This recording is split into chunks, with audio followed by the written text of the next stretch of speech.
Say something for the podcast. Tell the people what you feel. I'm just jazzed about being on the show, man. You are listening to The Objective Jerk, where objectiveness is the objective, and I am said jerk. I hate cell phones. Can't stand cell phones. I don't know what. I miss the days of not having cell phones. I miss the days of not having smartphones, and I miss the days of not having a cell phone. I just miss the only way people can contact you is the phone at your house, and if you're not there, your answering machine will get it, and you'll get to it when you get to it. It's annoying. All right, so this is The Objective Jerk. I am said jerk. How's everybody doing? I am currently trying to,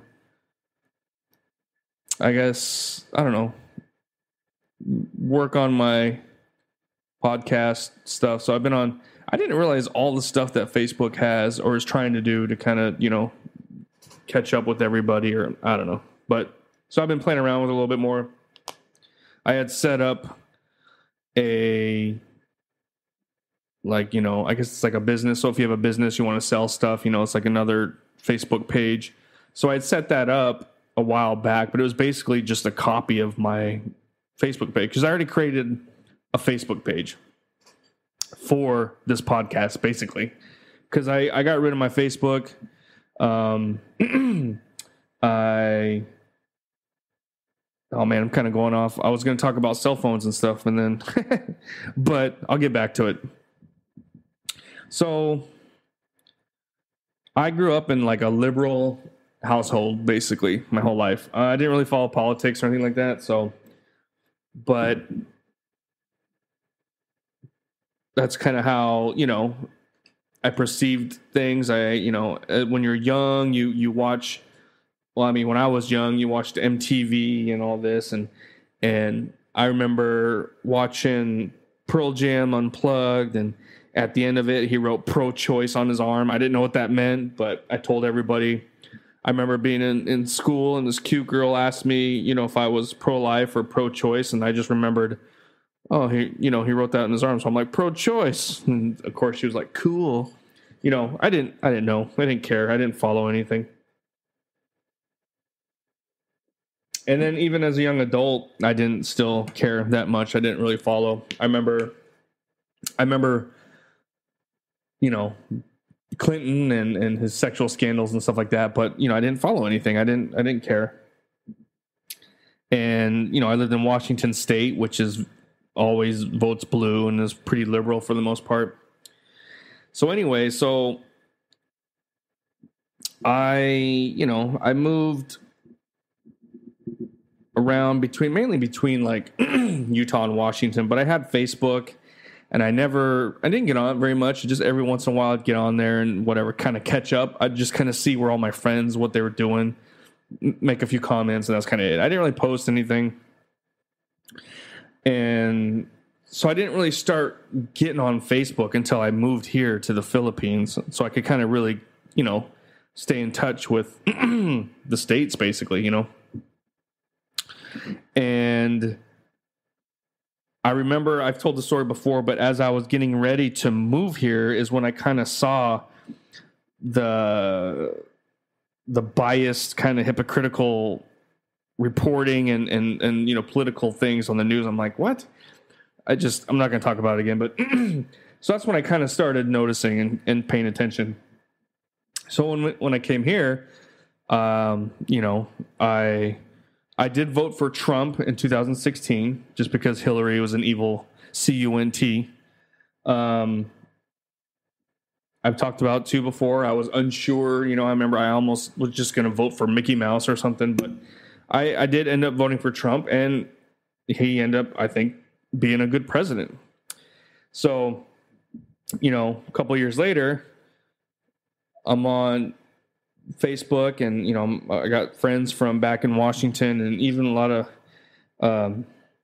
family in Utah that are just so anti-Trump, and So I would post stuff and they'd say some things or whatever. But then I come to find out, like, a lot of people just stopped following me. So I'm like, well, what's the point then? You know what I mean? Or like, I don't know, it should be like, not following, but, you know, like kind of stuff coming up in their feed. Like they don't want my stuff coming up because it was like Trump, it's cool, Trump this, and they didn't like it. Which I get it, I understand, but I think they should be like, hey, I'm not down for the Trump stuff, so I'm gonna kind of not follow you. So if you want to get in touch with me, do it this way or something. Because I remember sending some stuff to this friend that I'm talking about music and stuff, and I didn't get no replies and stuff like that. I'm like, what's going on, you know? And then so when he made that remark, he's like, this is why I don't follow you anymore and this and that. And I was just like, what? Well, who cares what? I don't know. So it just like, anyway, so I just completely dumped my Facebook. Like I totally deleted it, got rid of it. Then when I started doing the podcast, I created another Facebook, but it was geared more towards the podcast. So I, instead of, you know, just, I don't know, because that's all. But anyway, so I started I'm slowly like adding more and more people. I immediately added like all my army buddies because, excuse me, you know, whether they're for Trump or against Trump, they can still take, you know, they can take they can put up with shit talking, basically. And then I'm slowly like adding family members. The only person that I know that hates Trump that I'm friends with and I'm in contact with is my mom. And we always get into like arguments, not arguments, but we always, you know, debate back and forth on Messenger and whatever about it. But I don't know, I'm kind of slowly starting to be like, you know, I should, you know, life's short, so it's just, you know, I'm slowly starting to kind of grab people from, you know, friends that I had before. And while I'm doing this, I'm trying to separate my Facebook to my more personal, but I still can't not talk shit about.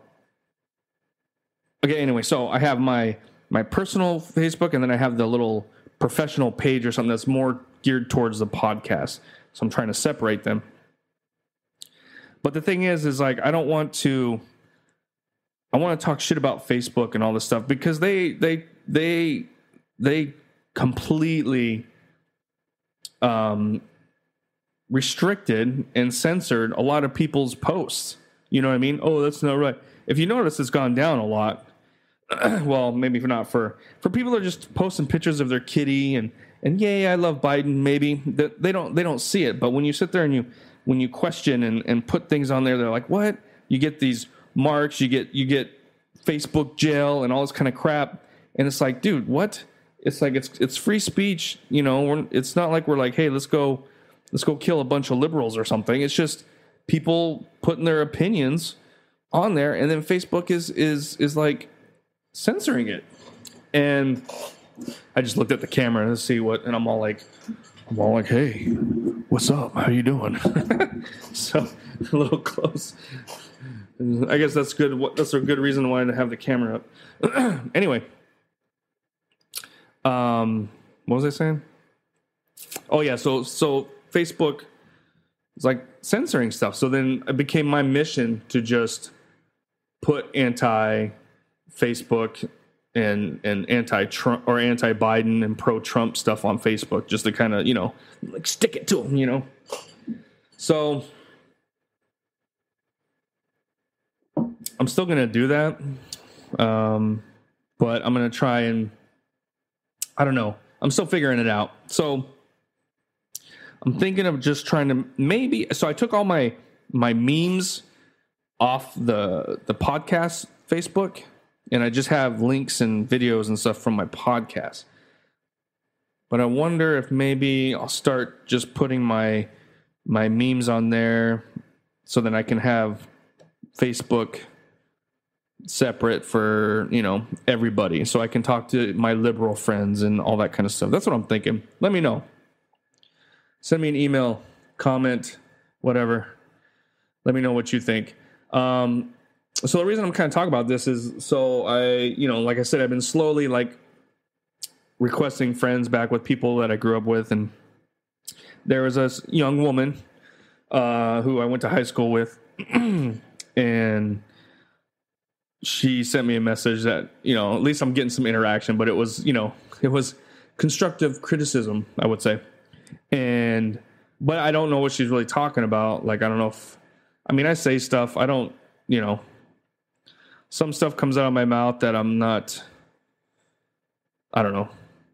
I'm sober. It's my opinion. So I'm not, but she made it seem like I had a podcast that said like to kill transvestites or something. I don't know. I'm like, what? I didn't say that.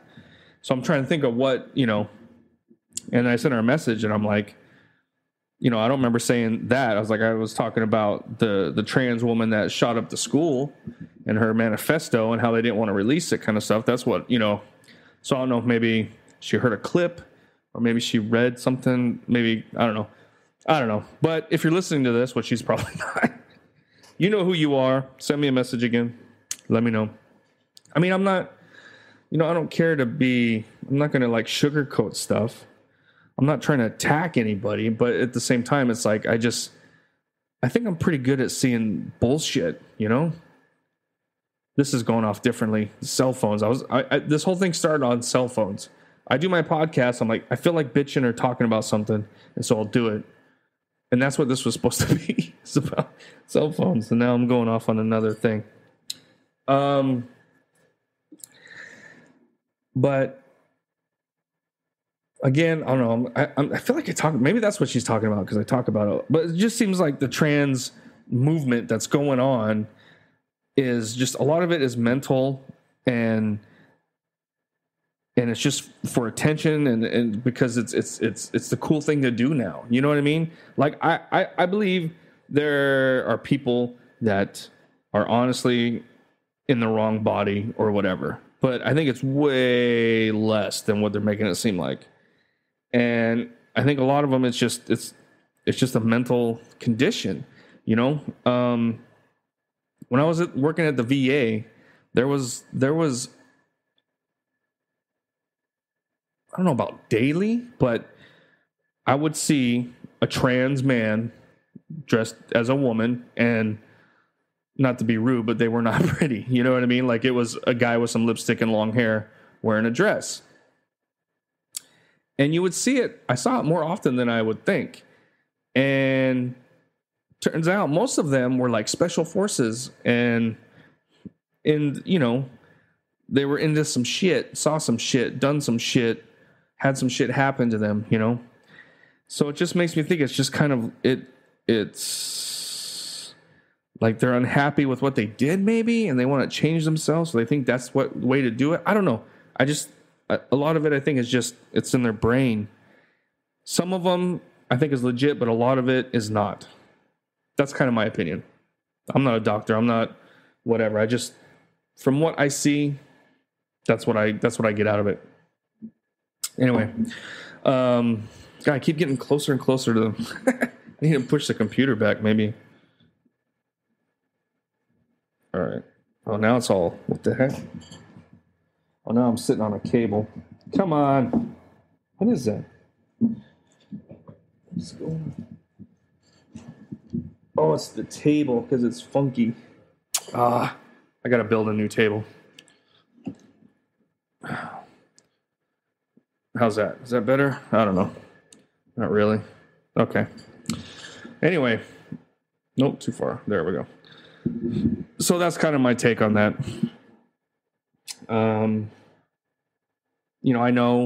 I personally know a trans individual. I like the person. We get along. We talk. We BS, when he comes to town. She comes to town. They come to town. I've talked about her before, and I've had an episode where I was trying to maintain the pronoun thing, but I can't do it. It's just hard, dude. And, you see these videos of people who get so upset.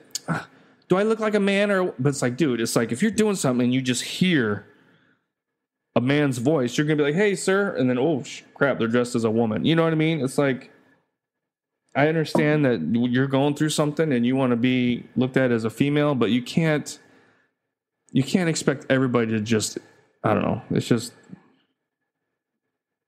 It's like there's an epidemic of people like this Dylan Mulvaney guy. That guy's a nut job, and it's all for attention. You cannot say that he's legitimately a trans and wants to. I've seen, like, not a documentary, but I've seen stuff that talk about his early videos and the things he did and all this kind of stuff. And it's like he saw this trans movement coming on and he jumped on it. And when he acts like the stereotypical annoying things that women do, that's what he does. Oh, look at me. I don't know. It's things like that. That's okay. It's a mental condition. Okay. I don't know. But anyway, what was I talking about? I guess I'll end it here with the phones now. Talked about that. Cell phone. So I miss the days of coming home after work or whatever, coming home from something. Oh, look, the light's blinking. I got some messages. Click on it.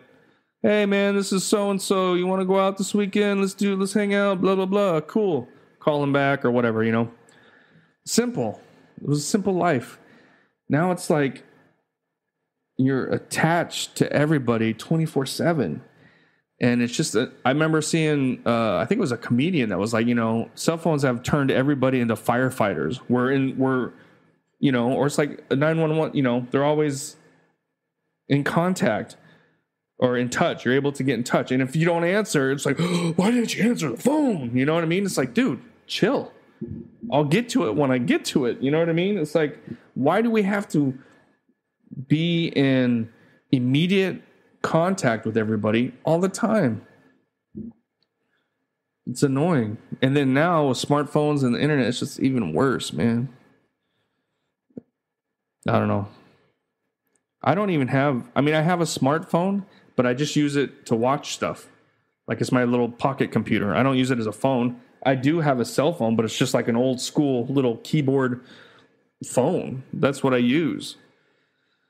Because I don't really like to be, when we go out, I don't do that.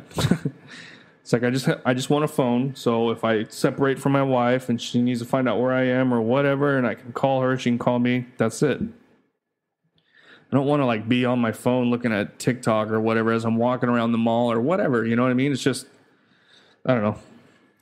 Just kind of annoying. And then they talk about having like implants and we're all going to be able to do all this stuff in our brains. So we're all going to be like Cyborg from Justice League. Fuck that, man. I don't know. That's just weird. Like it's nice. Some of the things that you can do, but it's like, I'm just waiting for the huge solar flare to come in and knock out our internet and everything. You know what I mean? People are going to actually have to go to the bank to deposit a check instead of just taking pictures of it. And like, it's not the what do you call it? I mean, a lot of things are like, it's nice and convenient, but it's too much. It's too much. They need to slow it down. And that's kind of part of the problem of everything going on right now too, I know in my gut or whatever, I'd bet that if there was no internet, if it was still, or if internet was more in its infancy, if there wasn't social media, let's say that, if there was no TikTok and I keep saying TikTok, I mean to say Twitter, and all that shit, we would not have all these trans people.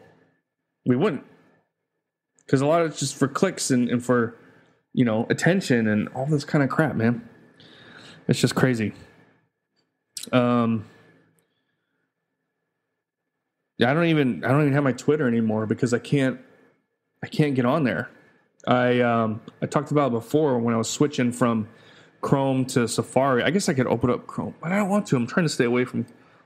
I don't like Google, so so I and when I tried to set up the Safari, like I wasn't paying attention, and as I was logging in, it basically created like another account. So it was like Objective Jerk 56071 or something like that. And I remember logging in there, and I was kind of on there, and then I'm like, what the crap? Why am I not seeing whatever this and that? And then come to find out it was like another profile. So I was like, oh, what the hell? So I, logged in, and that's why I stayed with Chrome for a while, because of that. And so then it got to a point again, I talked about it. I'm just like, you know what? I'm going to Safari, don't care. And I can't try and log in to my old Twitter account. It keeps logging in to that old one, which is now suspended. But I was with their help center trying to, was like, dude, can you not just delete this account? Get rid of it. I can't deactivate it because it says it's suspended. So I'm like, what the crap, man? So it's like, I don't think I can log into my actual one until I get rid of this one. But the support sucked. And I was just like, you know what? Screw this. I don't need it. And it kind of sucks because it does help me with when I do podcasts on certain things, because you can kind of look up stuff that's going on. But, oh well, I don't know. I guess I got to get more into Instagram. It's basically the same thing, but I don't know. I'm having I don't know. We shall see. So let's see. That's kind of it for me. If you would, get on Facebook, the Objective Jerk podcast, and follow it, like it, whatever. So I'm going to kind of get more involved with Facebook a little bit and see what it can do. Maybe even do like an ad that they have, see if that does anything. I doubt it, but whatever. Anyway, yeah, I think that's about it. Where am I at? Yeah, I'm about time to go. It's kind of a short one, I guess, but I got stuff to do. I'm kind of in a good mood to get some stuff done around the house and some, honeydews or some small little projects that I've been wanting to do that when I'm depressed, I don't care about. I'm just like, whatever. And then, so then they sit there, and then by the time I'm ready to do something, it's like the project is now worse, than if I would have done it then. So I'm trying to like, when I'm in my depression mood, I'm trying to like pick one thing every day to do, whether it's do a load of laundry or I don't know, just some kind of little thing, or maybe pick something and then just every day do a little bit of it. Because it's like when I'm in my depression, it's like I just don't care. I don't want to. I have no motivation to do that. And then when I'm in my moods like today, and which I have been lately too, it's like I cleaned my garage the other day, organized it. It's awesome. But it sat there needing it for like months. Sucks. Anyway. Like, subscribe, follow, email, all that crap. All right, I'll talk to you guys later. Bye. You just put yourself through another episode of The Objective Jerk. Thanks again for hanging out with me. Please email me at theobjectivejerk@gmail.com. Like, subscribe, comment, wherever you find this, follow. It all helps. But thanks again, and I'll see you next time.